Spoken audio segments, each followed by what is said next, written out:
A paz do Senhor Jesus, irmão, bem-vindo ao canal Vem para EBD, na revista CADB. Nós estamos aqui na lição de número 13, a gloriosa ressurreição de Jesus. Nós vamos estar na pré-aula aqui do bloco 2, discípulos restaurados. Eu sou o professor Diego Ataíde, sou professor da Escola Bíblica Dominical. Irmão, de antemão aqui eu quero agradecer a você aí que de muito bom grado se inscreveu, atendeu esse pedido, se inscreveu em nosso canal. Quero te agradecer aí de coração. Eu quero convidar você que aí, porventura ainda não se inscreveu para estar se inscrevendo. Você é bênção para a nossa vida, você é bênção para essa obra, para esse trabalho, para esse ministério.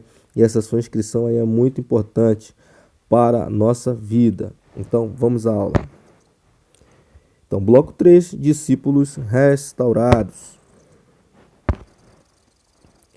Então, sem esse capítulo, onde está registrada a restauração da vida e do ministério de Pedro, teríamos uma dificuldade de entender a sua proeminência nos 12 primeiros capítulos de Atos.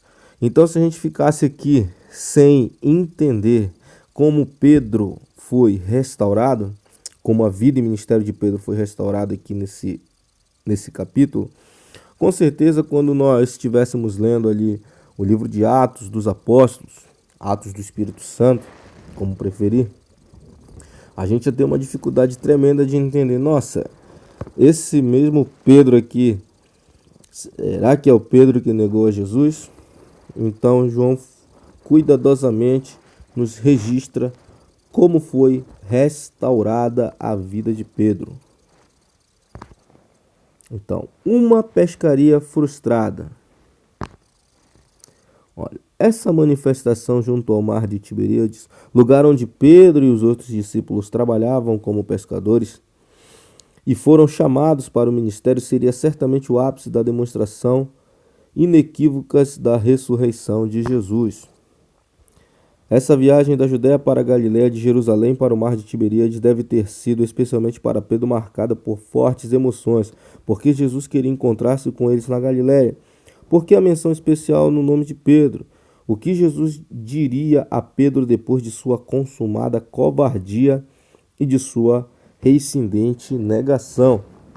Então, aqui o comentarista nos faz refletir sobre como estava a mente de Pedro, o turbilhão ali que afligia o coração de Pedro, ao saber que se encontraria com o mestre, mas que como ele faria para olhar novamente para Jesus, tendo em vista que ele havia o negado por 3 vezes, tinha negado o seu mestre, negado ali o seu pastor, o seu ministério, vamos assim dizer, o seu ministério. Então, é debaixo desse turbilhão de sentimentos adversos que Pedro diz aos seus 6 companheiros: vou pescar, ou vou sair para pescar. Então aqui a gente vê que essa atitude de Pedro, na verdade, é como se fosse uma saída para o seu conflito interno. Então, quantas vezes a gente também não procura dessa forma agir, né, irmãos? Estamos passando por conflitos internos, por dificuldades tremendas, grandes lutas. E a gente procura fazer algo, alguma coisa, nesse caso aqui foi pescar, para que a gente consiga refletir ou se isolar, ou então estar concentrado em fazer alguma coisa para que a gente consiga digerir esse problema, digerir a situação. Então foi justamente que Pedro falou aqui para os seus colegas aqui: vou sair para pescar, eu não aguento, não vou ficar parado, eu tenho que fazer alguma coisa para ocupar a minha mente, para que eu possa, de certa forma, não estar com preocupações em relação a isso. Então, e o que aconteceu? Como Pedro era um líder, e como a liderança é sobretudo influência, isso aqui é muito importante, os outros também disseram: também nós vamos contigo. Então, olha só, dizemos que as palavras convencem, mas é o exemplo que arrasta. Então aqui é um exemplo prático disso. Quando lembrando que, olha só, Pedro estava passando por esse turbilhão, mas ele toma uma atitude. E a gente vai ver que os outros discípulos seguem essa decisão de Pedro. Então, lembra você que está na frente de um trabalho, que é professor da escola bíblica dominical, que é líder de jovens, de criança, ou simplesmente lidera na sua casa, que é uma tarefa difícil. Todas as decisões que você toma, elas vão ser seguidas pelos seus liderados. Então, lembre-se que por maior que seja o problema, sempre busque as decisões pautadas em Cristo, que com certeza elas vão ser a melhor decisão, elas serão as melhores decisões para a sua vida. Então eles saíram e entraram no barco, porque foram pescar. Uma constatação inequívoca é que, naquela noite, eles nada apanharam. Aí, pois o mar não estava para peixe. Então eles passaram a noite toda ali e não pegaram nada. Você lembra? Parece que eles estavam revivendo a mesma situação. A presença amorosa. Essa é a terceira vez que o Jesus ressurreto aparece aos discípulos. Dessa feita, a 7 deles, no clarear da madrugada. Isso aqui é importante. João cuidadosamente nos diz que ao raiar da luz, ou no momento da chegada da luz, Jesus já estava na praia. Os discípulos não o reconheceram, mas ao clarear, ou seja, mas ao chegar a luz, Jesus estava na praia, todavia os seus discípulos não reconheceram quem ele era. Perguntou-lhe Jesus: filhos, têm alguma coisa para comer?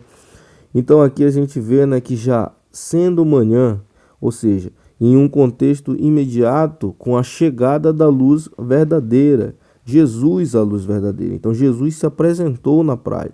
Jesus não foi reconhecido imediatamente. Os discípulos não conseguiram reconhecer que era Jesus. Alguns comentaram que o não reconhecimento por parte dos discípulos deveu-se à distância da praia. Então, alguns comentam isso, que a distância da praia atrapalhou ali o reconhecimento ali.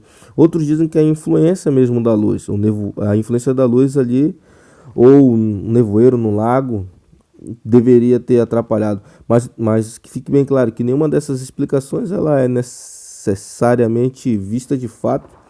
Jesus realmente se revela. Nenhuma dessas declarações ela é certa de fato, mas Jesus se revela somente segundo a sua vontade, de acordo com as necessidades dos seus seguidores. O Senhor ressuscitou, ou melhor, o Senhor ressurreto, ele não era reconhecível, a menos que ele decidisse se manifestar. Então, os discípulos eles estavam o quê? Preocupados com seu trabalho, de modo que a visão do divino ficou obscurecida. O simples fato de chamá-lo de filho é a manifestação plena de sua graça restauradora. Os discípulos frustrados responderam: não. Jesus ordena que lance a rede do lado direito. E eles obedeceram. Mesmo sem reconhecer a identidade do seu interlocutor, a rede se encheu de novos peixes. Olha só, parece que a história se repete, né? Jesus diz: lança a rede à direita do barco e achareis. E segundo a sugestão, que na verdade foi uma ordem de um estranho que não reconhecido na praia, lançaram, pois, a rede. E já não podiam tirar pela multidão de peixes que foram ali alcançados, né? Foram ali pegos. Então aqui a gente vê, poderíamos até dizer assim, a segunda pesca milagrosa de peixes. Assim como foi a primeira, agora a gente vê uma segunda pesca milagrosa. Ao saltarem em terra, talvez esperando uma repreenda de Jesus, encontraram um braseiro com peixes e pão para restaurar-lhes a força e aquecê-los. Jesus dá pão e peixe quentinho, estabelecia-se ali o cenário apropriado para a comunhão e para restauração. Então, Jesus os convidou, olha, na praia ali, Jesus os convidou a trazer dos peixes que eles apanharam. Então, Pedro novamente assumiu a liderança, subiu, pegou a rede, e na rede tinham 153 grandes peixes. E aí foram lá e obedeceram assim ao mestre. A restauração maravilhosa. Jesus deu a Pedro a oportunidade de se secar, de se aquecer, de se satisfazer a sua fome, antes de se dirigir a Pedro por seu nome original e fazer 3 perguntas restauradoras. A primeira pergunta: Simão, filho de João, ama-me mais do que a estes outros? Ou Simão, filho de Jonas, ama-me a mais do que a estes? E ele respondeu, né, claro, sim, Senhor, tu sabes que amo. Então, 2 perguntas devem ser consideradas. A primeira, qual era a comparação que Jesus tinha em mente quando disse mais do que a esses outros ou mais do que a estes? Então, a gente pode observar que o texto ele admite pelo menos 3 possíveis comparações. A primeira é: você me ama mais do que você ama a estes discípulos? Ou seja, você me ama mais do que a estes outros? Uma segunda interpretação aqui do texto: você me ama mais do que você ama barcos e redes e pescaria? No caso, a profissão de Pedro. Ou a terceira: você me ama mais do que esses discípulos me amam?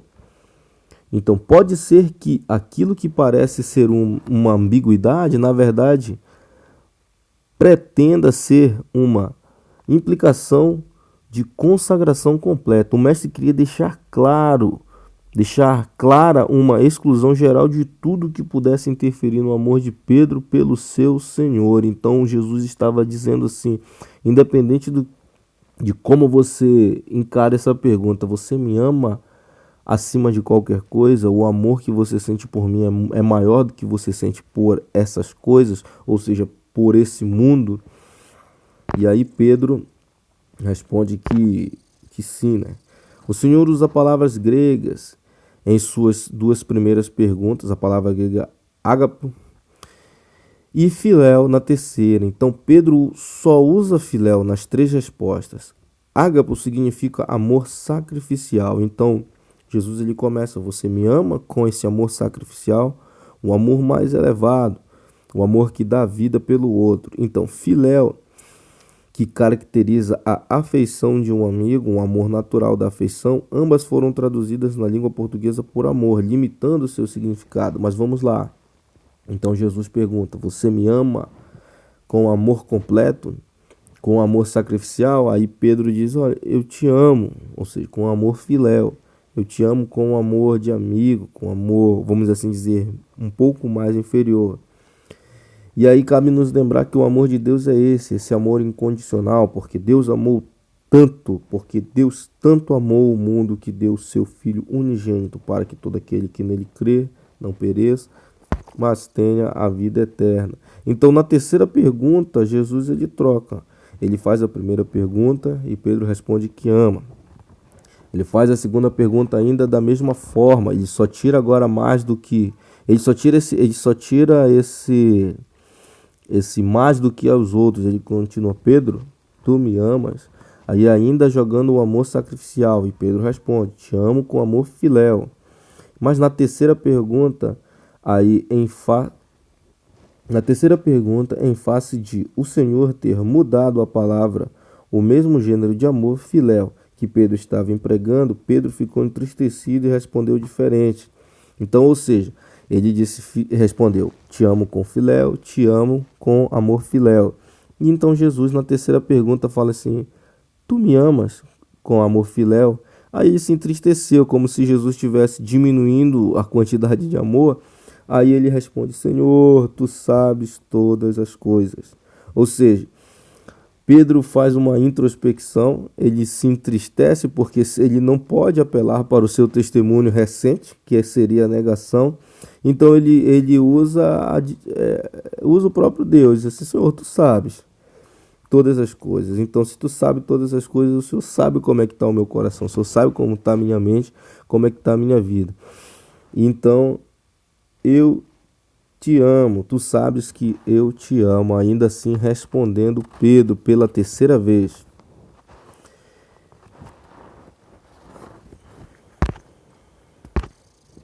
Então, a restauração de Pedro está implícito que Jesus está restaurando não apenas a vida de Pedro, mas também seu ministério. A exigência para Pedro voltar a lide pastoral e amar a Jesus, o dono do rebanho, o bom, o grande e supremo pastor. Pedro vai cuidar do alheio. Então, isso aqui é importantíssimo, porque Jesus diz assim: tu me amas? Aí Pedro: sim. Então apacenta as minhas ovelhas. Pedro, tu me amas? Sim, eu te amo, tu sabes que eu te amo, então apacenta as minhas ovelhas. Pedro, tu me amas? Aí: sim, Senhor, tu sabes que eu te amo, tu sabes o meu coração, então apacenta as minhas ovelhas. Então, o amor puro é a única base adequada para o serviço.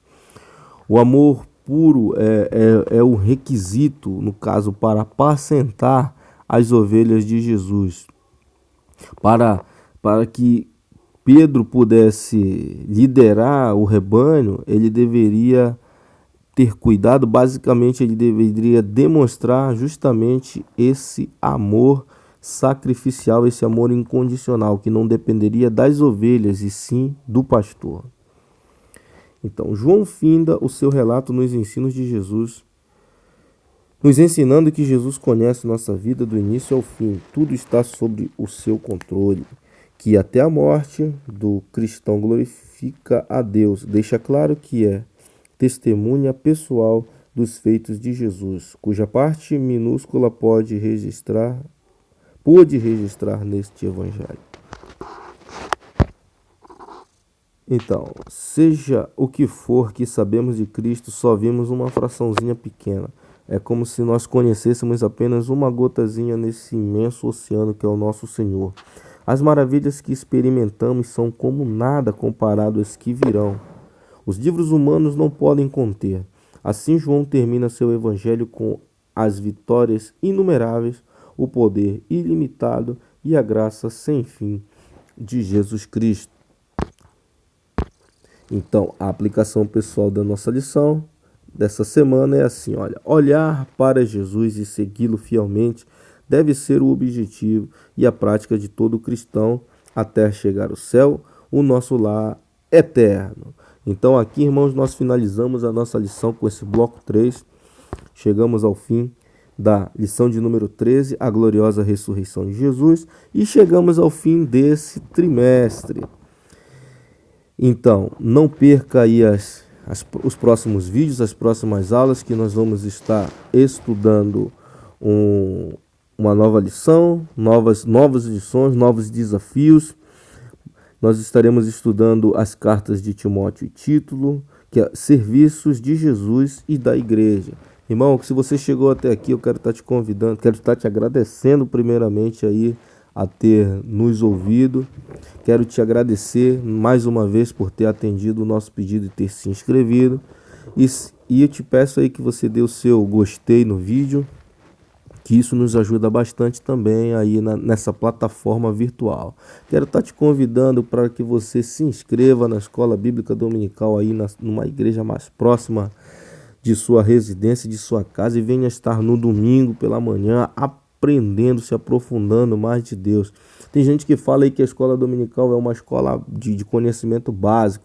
Eu não concordo, de certa forma eu não concordo com isso, porque o conhecimento de Jesus, aí, o conhecimento vindo de Deus, ele nunca é básico, ele sempre é completo, ele sempre é pleno.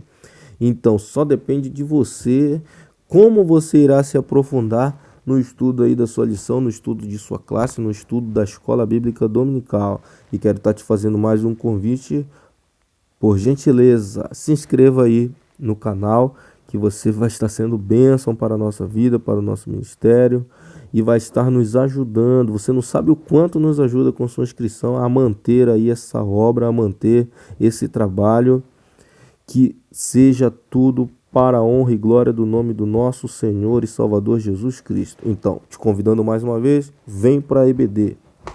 Até a próxima aula, até a próxima lição, até o próximo trimestre, em nome de Jesus. Amém.